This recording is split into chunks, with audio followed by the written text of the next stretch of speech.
Bonjour à tous, c'est lundi, une nouvelle semaine qui commence et je vous poserai la question, et ce sera le thème de ce que nous partagerons ensemble aujourd'hui. Qu'allons-nous faire de ce lundi? Que ferons-nous de ce jour qui est là devant nous? J'ai choisi comme texte de référence un passage qui se trouve dans l'Ancien Testament et qui rappelle une histoire assez difficile à un moment donné dans l'histoire du peuple d'Israël. Il y a eu un temps de guerre, un temps de famine, un temps de siège difficile pour toute une ville de Samarie. Et voici ce que le texte nous dit. Il y avait à l'entrée de la porte 4 lépreux qui se dirent l'un à l'autre, quoi? Resterons-nous ici jusqu'à ce que nous mourions? Si nous songeons à entrer dans la ville, la famine est dans la ville, et nous y mourrons. Et si nous restons ici, nous mourrons également. Allons nous jeter dans le camp des Syriens.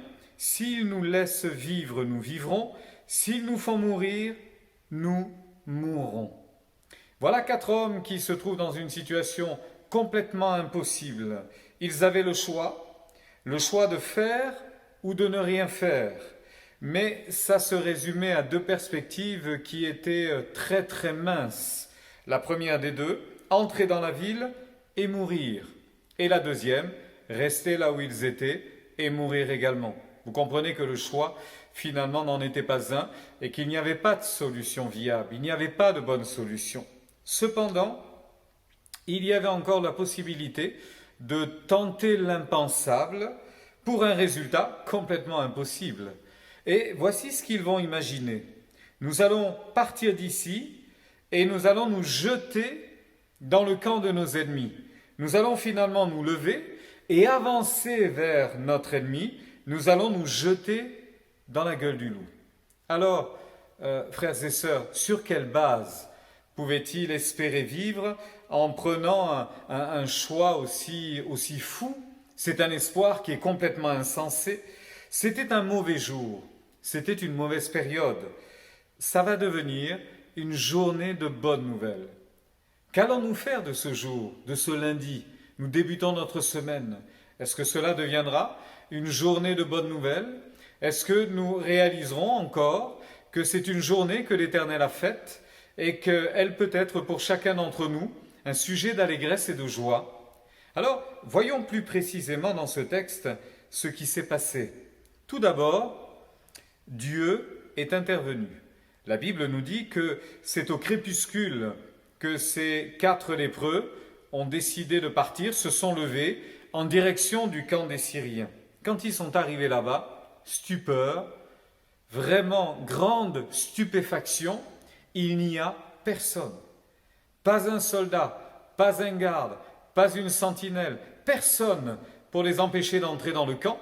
Et quand ils entrent dans le camp, eh bien, ils trouvent tout un tas de nourriture, les choses avaient été préparées, personne. Alors ils peuvent manger, ils peuvent boire, ils peuvent se désaltérer et ils peuvent apaiser leur grande faim. Ça faisait tellement longtemps que la famine était sur le pays que c'est un temps exceptionnel. Personne dans le camp. Que s'est-il passé?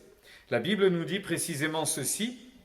Le Seigneur avait fait entendre dans le camp des Syriens un bruit de chars et un bruit de chevaux, le bruit d'une grande armée. Et ils s'étaient dit l'un à l'autre, voici le roi d'Israël a pris à sa solde contre nous, le roi des Hétiens, le roi des Égyptiens, pour venir nous attaquer. Et ils se levèrent et prirent la fuite au crépuscule, abandonnant leurs tentes, leurs chevaux et leurs ânes, le camp tel qu'il était, ils s'enfuirent pour sauver leur vie.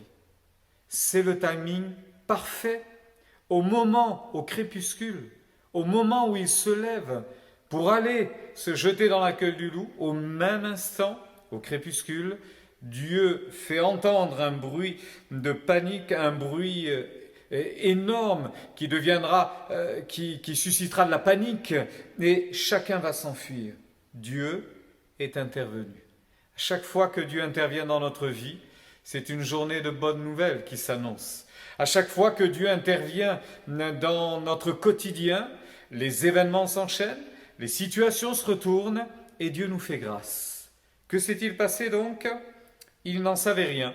Ils sont partis sans savoir. Ils sont partis dans le doute et Dieu va les surprendre. C'est tellement incroyable, c'est tellement extraordinaire. Plus d'ennemis, on a la vie sauve, c'est extraordinaire.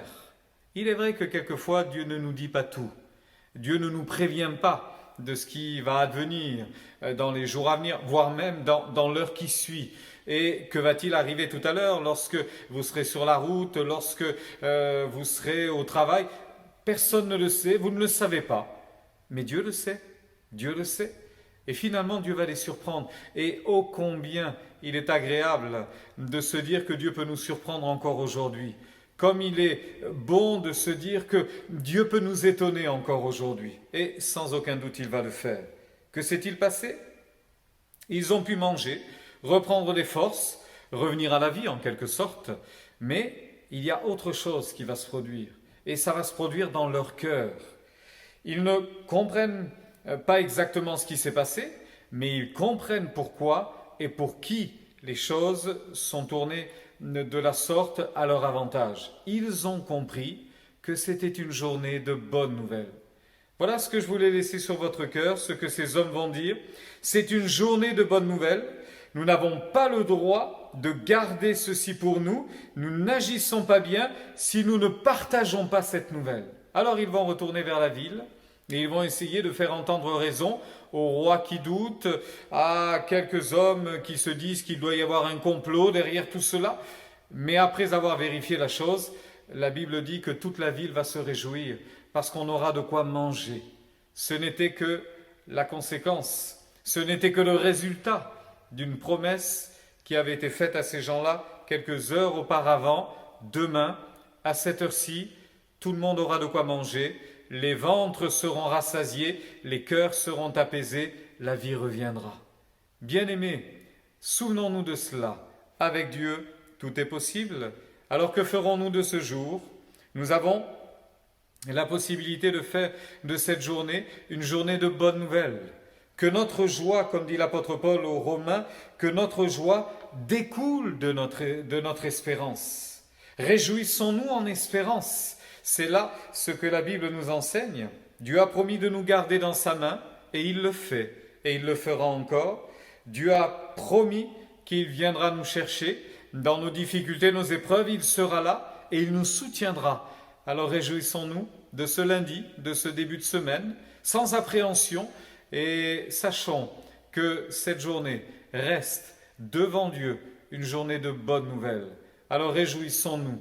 Réjouissons-nous, plaçons notre espérance en Dieu et que de la joie en découle, que de la joie vienne habiter notre cœur et que nous puissions faire encore de ce jour une journée de bonnes nouvelles. Prions ensemble. Notre Père, notre Dieu, nous nous attendons à toi. Nous te remercions pour cette belle journée, pour cet heureux jour que tu nous accordes encore. Nous voulons vraiment que cette journée serve à édifier notre cœur, à fortifier nos âmes. Et si il nous vient de passer par un moment difficile, si nous apprenons une mauvaise nouvelle, eh bien, apprenons aussi à déposer tout cela à tes pieds et à te demander simplement de t'en charger. Merci de ce que tu feras. Merci pour ta grâce, pour ta bienveillance, pour ton secours. Nous nous attendons à toi et nous te disons merci Seigneur pour cette belle journée qui est ou qui va devenir une journée de bonnes nouvelles. Que ton nom soit béni. Amen.